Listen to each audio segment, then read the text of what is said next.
जब मानव ने 1969 में पहली बार चांद पर कदम रखा तो वह न केवल एक वैज्ञानिक उपलब्धि थी बल्कि इंसान की जिज्ञासा और उसकी क्षमताओं का प्रतीक भी थी।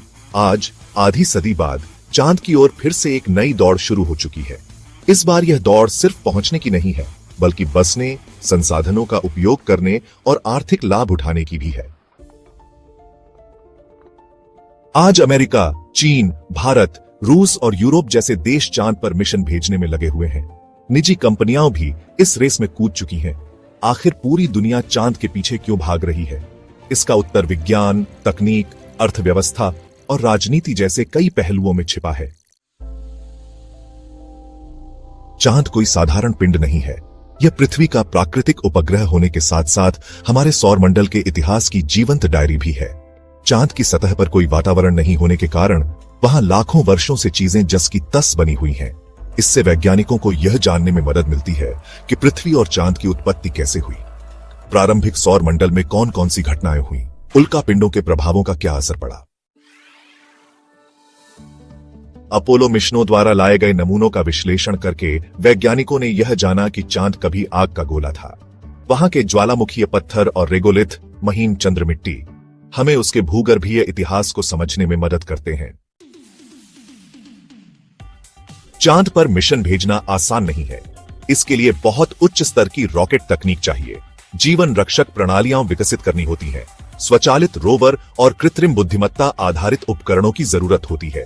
इस सब के चलते न केवल अंतरिक्ष विज्ञान में प्रगति होती है बल्कि स्वास्थ्य, संचार और रोबोटिक्स जैसे क्षेत्रों में भी नई तकनीकों का जन्म होता है। भविष्य में अगर चांद पर मानव कॉलोनी बनती है तो इसके लिए जो तकनीकें विकसित होंगी, जैसे ऑक्सीजन और पानी के निर्माण की व्यवस्था, ऊर्जा के लिए सौर पैनल, तापमान और विकिरण से सुरक्षा, वे तकनीकें पृथ्वी पर भी जलवायु परिवर्तन, आपदा प्रबंधन और दुर्गम क्षेत्रों में मानव बस्तियां बसाने के लिए उपयोगी होंगी। चांद पर ऐसे कई तत्व पाए जाते हैं जो पृथ्वी पर दुर्लभ या महंगे हैं।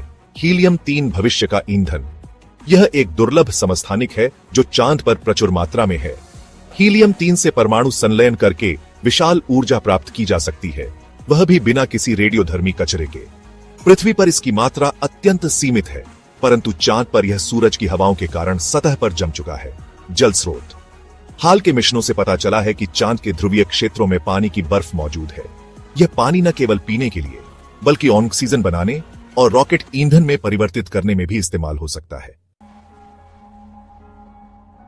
भविष्य में चांद पर पर्यटन उद्योग शुरू हो सकता है। अमीर लोग लाखों डॉलर देकर चांद की यात्रा करना चाहेंगे। होटल चेन और अंतरिक्ष कंपनियां अभी से इसकी योजना बना रही हैं। स्पेस माइनिंग, अंतरिक्ष खनन एक नया उद्योग बन सकता है। नासा का आर्टेमिस प्रोग्राम, ईएसए, यूरोपीय अंतरिक्ष एजेंसी और अन्य एजेंसियां चांद को एक अंतरिक्ष अड्डा बनाना चाहती है, जिससे मंगल और अन्य ग्रहों की ओर मिशन भेजे जा सके। चांद की कम गुरुत्वाकर्षण शक्ति के कारण वहां से रॉकेट लॉन्च करना आसान और सस्ता होगा। एक लूनर गैस स्टेशन की कल्पना की जा रही है। जिस देश की चांद पर मौजूदगी होगी, उसका अंतरिक्ष में प्रभाव भी अधिक होगा। यह स्पेस पावर बनने की दिशा में पहला कदम है। 20वीं सदी में अमेरिका और सोवियत संघ के बीच जो स्पेस रेस हुई थी, आज वैसा ही कुछ फिर देखने को मिल रहा है। इस बार चीन, अमेरिका, भारत और यूरोप जैसे कई खिलाड़ी मैदान में हैं। चीन का चांगई मिशन और भविष्य की लूनर बेस योजना, भारत का चंद्रयान 3 और भविष्य का गगनयान, अमेरिका का आर्टेमिस अकॉर्ड्स जिसमें वह चंद्र सतह के क्षेत्रों को आरक्षित कर रहा है। संयुक्त राष्ट्र की आउटर स्पेस ट्रीटी 1967 के अनुसार कोई भी देश चांद पर स्वामित्व नहीं कर सकता, लेकिन कुछ देश अब विशेष क्षेत्रों पर प्राथमिकता जताने लगे हैं।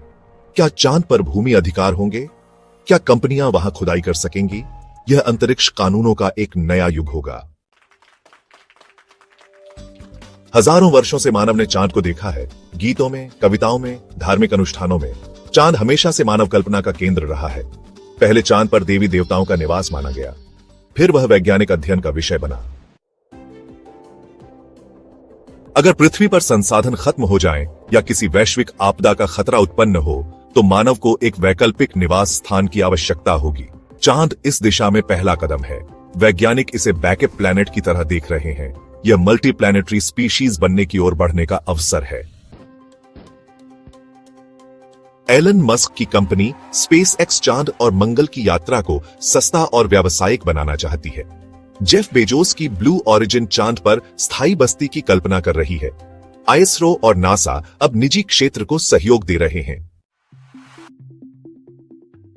अंतरिक्ष उद्योग में अब अरबों डॉलर का निवेश हो रहा है। Engineering, data analytics, robotics, medical science, हर क्षेत्र के लिए अवसर बढ़ रहे हैं। चांद पर दौड़ सिर्फ एक खगोलीय उपलब्धि नहीं है, यह एक वैज्ञानिक प्रयोगशाला, एक आर्थिक स्रोत, एक रणनीतिक केंद्र और एक मानवीय आकांक्षा का प्रतीक बन चुका है। आज जो देश और कंपनियां चांद पर निवेश कर रही हैं, वे आने वाले समय में पृथ्वी और अंतरिक्ष दोनों पर अपना प्रभुत्व स्थापित कर सकती है। इसलिए पूरी दुनिया चांद की ओर देख रही है, क्योंकि वहां न केवल हमारी जिज्ञासा की पूर्ति है, बल्कि हमारे भविष्य की चाबी भी है। अगर आपको यह वीडियो पसंद आए तो लाइक बटन दबाएं, सब्सक्राइब करें और कमेंट में बताएं।